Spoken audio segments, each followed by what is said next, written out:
তর্কের কোনো স্থিতি নেই, তর্ক দিয়ে কোনো কিছু প্রমাণিত করা যায় না। যুক্তি তর্ক দিয়ে বিজ্ঞানকে ধর্মকে মানে, আরে বিজ্ঞান একটা পার্টিকুলার যুক্তিকে নিয়ে চলে, যুক্তির কোনো স্থান আছে?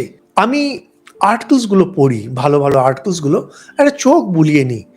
আর জ্ঞান থেকে বেশি এন্টারটেনমেন্টের জন্য অনেক আগে একটা কার্টুন দেখেছিলাম, একজন লোক রেলওয়ে স্টেশনে প্রতীক্ষা করছে ট্রেনের জন্যে, তো একটা বুক অফ জোকস নিয়েছে, গোমরা মুক্তি পড়ছে করে, তারপরে রেলওয়ে টাইম টেবিল কিনে হা হা করে হাসছে, কারণ রেলওয়ে টাইম টেবিলে যা আছে ওখানে কোনো টাইম এসে মিলছে না, কারণ তখনকার দিনে ট্রেন চলতো না টাইমে, এখন ভারতে খুব টাইমে চলে।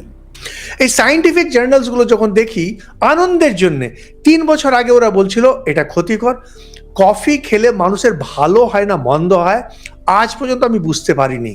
আজকে একটা লেখা পড়ি, কফি খেলে এই ভালো হয়, তারপরে বলবে কফি খেলে এই সমস্যা হয়, রাত্রে কফি খেলে এই প্রবলেম হয়, সকালে কফি খেলে এই প্রবলেম হয়, সকালে কফি খেলে এই সুবিধা হয়, দুপুরে কফি খেলে, আর দিয়ে আবার বলবে finally a good news for coffee drinkers. আরে কি ধাপ্পা মারছেন, কাকে এত বোকা বানাচ্ছেন?